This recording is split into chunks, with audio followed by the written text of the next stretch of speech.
फिर 2 से हमारी कौन सी संख्या पूरा पूरा भाग हो जाती है, वो भी हम बिना भाग किए देखेंगे कि वो संख्या भाग हो जाएगी। अब ये जादू तो आप घर में भी दिखा सकते हो सबको। कैसे? इसके लिए आपको क्या करना होगा कि जो 2 से भाग होती है उस संख्या की क्या पहचान होती है कि उसमें हमें जो वंजा का नंबर जो दिया होता है वो मिलता है 0, 2, 4, 6 और 8। अब मैं आपके सामने एक संख्या लिख रही हूँ 7 और दूसरी संख्या मैंने लिख दी 4। अब ये 2 संख्याएं हैं। अब इन दोनों संख्याओं में से बिना भाग किए हमें पता चल गया कि ये संख्या तो भाग नहीं जाएगी, ये संख्या भाग जा सकती है। अब पता कैसे चला? देखो इसमें वंजा का नंबर क्या दिया हमें 7 और वंजा का नंबर हमारा क्या होना चाहिए 0, 2, 4, 6, 8 होने चाहिए। अब इसमें हमारा दे रखा है क्या 4 आता है इसमें ना। Yes ma'am. हाँ, तो ये संख्या हमारी पूरी पूरी भाग जा रही है। अब इसमें हम कितनी भी बड़ी संख्या लिख लें और उसमें वंजा का नंबर अगर हमें ये मिल जाए 0, 2, 4, 6 और 8 तो वो संख्या हमारे 2 से पूरा पूरा भाग जाती है। तो घर जाके ये मैजिक दिखाना, अपने पेरेंट्स से कहना कि कितनी भी बड़ी संख्या लिख दो, मैं बिना भाग किए क्या कर दूंगी बता सकती हूँ कि वो 2 से भाग जाएगी या नहीं जाएगी।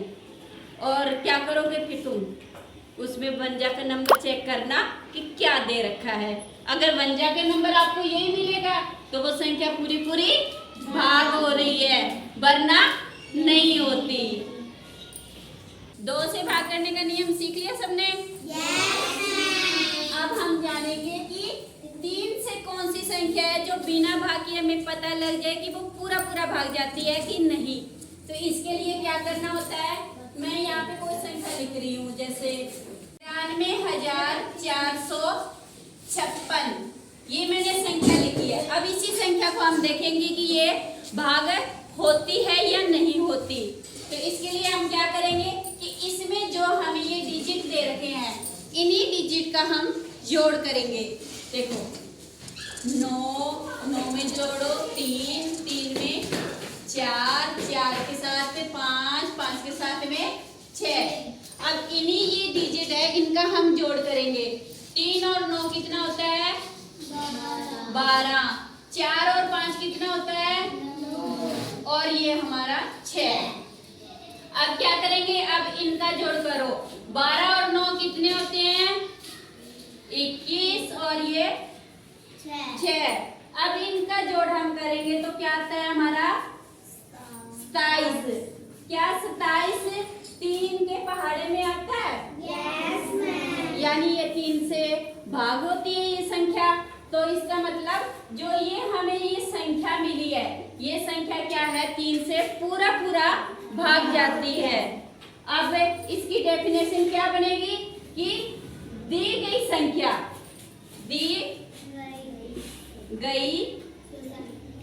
संख्या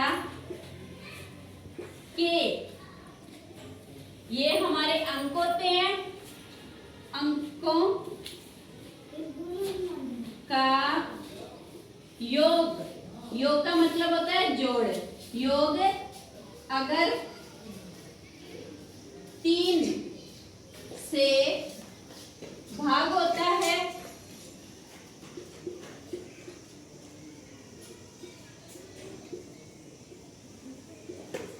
वह संख्या हमारी 3 से पूरी पूरी भाग होती है।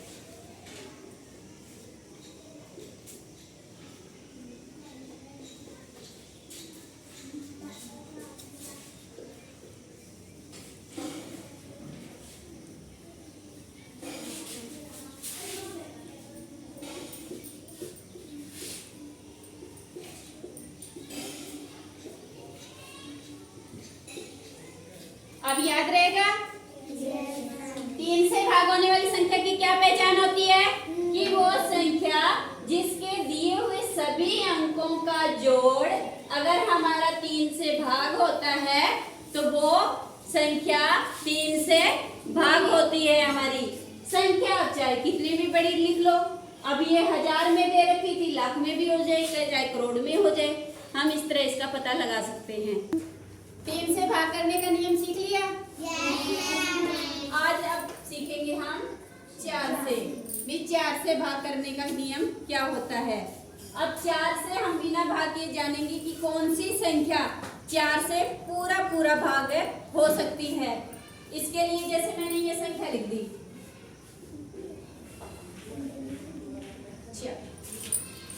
ये संख्या लिख दी। अब ये संख्या 4 से पूरा भाग होती है कि नहीं होती, इसका पता हम कैसे लगाते हैं।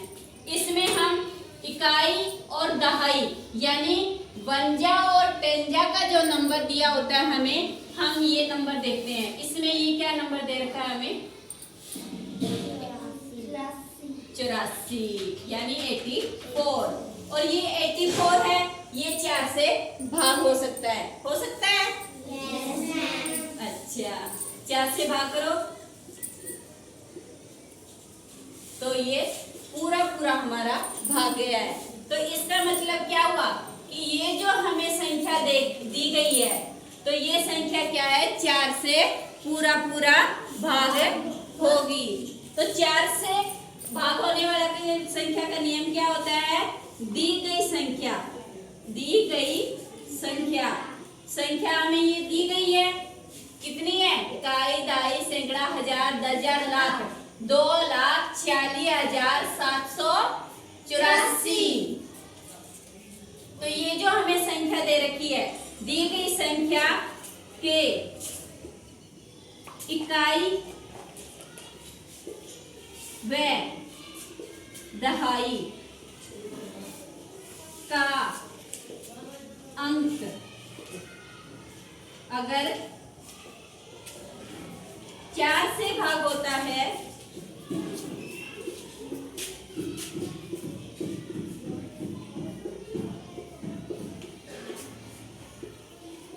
तब वह संख्या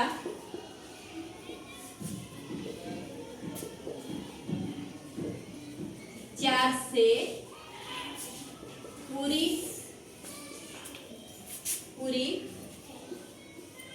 भाग होती है। याद रहेगा? क्या करना होता है जब 4 से भाग देखना होता है कि वो संख्या जाएगी या नहीं जाएगी, तो हम क्या देखते हैं? वंजा और टेंजा का नंबर। अगर वंजा और टेंजा का नंबर अगर 4 से डिविजिबल है तो वो नंबर जो संख्या हमें दी गई है वो भी 4 से पूरा भाग होती है। अब ये संख्या चाहे हमारी कितनी भी बड़ी लिखी जा सके। 2 से, 3 से और 4 से भाग करना सीख लिया? अब बारी है हमारी 5 से भाग की। अब 5 से भाग होने वाली संख्या की पहचान होती है कि वो 5 से भाग हो सकती है कि नहीं हो सकती। अब मैं आपके सामने 2 संख्या लिख रही हूँ।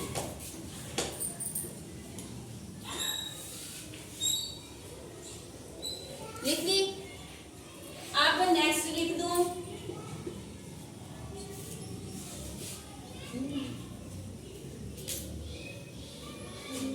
अब ये 2 संख्याएं मैंने लिखी है।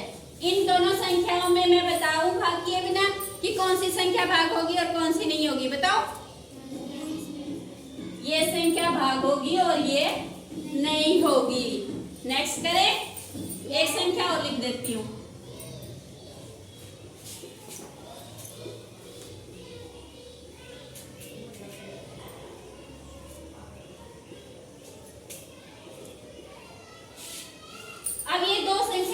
है मैंने इन 2 संख्याओं के अंदर ये संख्या हमारी भाग होगी पर ये नहीं होगी। अब कैसे पता चला कि ये होगी, ये नहीं होगी, ये होगी, ये नहीं होगी? है ना इंटरेस्टिंग? अच्छा लग रहा है? हाँ, बिल्कुल इंटरेस्टिंग है। हम भी इसमें क्या है, वंजा यानी इकाई का अंक देखते हैं। जो हमारे ये वंजा के नंबर है ना, ये देखो 5 से भाग होने वाली संख्या की क्या पहचान होती है कि उसमें जो वंजा का नंबर होता है वो हमें दिया होता है 0 या 5। अगर किसी भी संख्या का अगर इकाई का अंक हमें 0 या 5 मिलता है तो वो हमारी संख्या 5 से पूरा भाग हो जाती है। जैसे इसमें देखो, इसमें 0 दे रखा था भाग हो रही है, इसमें क्या दे रखा है 8, तो ये भाग नहीं होगी। इसमें इकाई का नंबर क्या दे रखा है हमें 5, तो ये पूरी पूरी भाग होगी। और इसमें 1, तो ये भाग होगी नहीं होगी। तो 5 से जो संख्या भाग होती है उसकी क्या पहचान होती है कि दी गई संख्या का इकाई का अंक अगर 0 या 5 दिया हो हमें, तो वो संख्या हमारी 5 से पूरा भाग होगी। अब 2 से, 3 से, 4 से और 5 से भाग करने का नियम सीख लिया? अब बारी है 6 से, कि 6 से भाग होने वाली संख्या की क्या पहचान होती है। 6 जो है हमारा ये डिविजिबल नंबर है। डिविजिबल का मतलब भाज्य संख्या है। और ये 2 अभाज्य संख्या, 2 अभाज्य संख्या कौन सी है 2 और 3, जो हमारी अभाज्य संख्या है। क्या ये हमारी अभाज्य संख्या। और जो अभाज्य संख्या है इनका ये गुणनफल है। क्या है 6 गुणनफल। अब बारी आई है कि ये देखने की कि 6 से भाग जाती है कि नहीं जाती कौन सी संख्या। तो इसका पता लगाने के लिए इसका फॉर्मूला है कि जो संख्या 2 और 3 दोनों नंबरों से अगर भाग जाती है तो वो संख्या 6 से भी पूरा भाग जाएगी। जैसे मैंने एक छोटी सी संख्या लिखी है 24, ठीक है। अब इस 24 में क्या है कि ये 24 2 से भी भाग होता है yes, अच्छा 3 से भी भाग होता है क्योंकि ये 3 की टेबल में भी आता है yes, तो ये जो 24 यानी ये 24 नंबर है, ये 6 से हमारा पूरा भाग होगी। अब अगला अच्छा नेक्स्ट संख्या हमने लिखी है 333। 333 क्या 2 से पूरा भाग होगी? नहीं होगी, क्योंकि इसका व्यंजक का नंबर क्या दे रखा हमें 3, और व्यंजक का नंबर क्या होना चाहिए हमारे पास 0 होना चाहिए खाली 2 4 6 8, मगर इसमें तो हमें 3 दिया है, तो ये नंबर सिर्फ 3 से डिविजिबल है, क्योंकि इनका अगर हम ऐड करेंगे तो इसका उत्तर आएगा 9, और 9 तो 3 से भाग होता है, मतलब ये 3 से तो भाग हो जाएगी मगर ये 2 से भाग नहीं होगी। तो ये संख्या 6 से भी भाग नहीं हो सकती, क्योंकि 6 से वही संख्या भाग होगी जिसमें 2 और 3 दोनों नंबरों से अगर वो डिविजिबल है, तो वो संख्या हमारी 6 से भी डिविजिबल आती है अगर केवल एक नंबर 36,912। अब ये जो संख्या लिखी है मैंने, इस संख्या में इकाई का अंक यानी व्यंजक का नंबर क्या दिया है 2। तो क्या ये नंबर 2 से डिविजिबल है हमारा? Yes ma'am. अच्छा, अब 3 से डिविजिबल है यानी इसके देखने के लिए हम क्या करेंगे, इनके नंबरों का जोड़। अब इनका जोड़ करके देखो, 3 में 6 जोड़ो, फिर 9 जोड़ो, फिर 1 जोड़ो, फिर 2 जोड़ो, 3 और 6 9 और 3 इनका जोड़ कर लिया, 9 9 18 और 3। अब इनका जोड़ करेंगे तो आ जाएगा हमारा 21। क्या 21 हमारा 3 से भाग होता है? Yes ma'am. 2 से भाग होता है? No ma'am. 21 तो नहीं होता, पर ये नंबर नेम जो संख्या हमें दे रखी है ये होती है, क्योंकि इसका व्यंजक का नंबर क्या दे रखा है 2। तो इसका मतलब कुछ याद हो चुके हैं रूल्स में।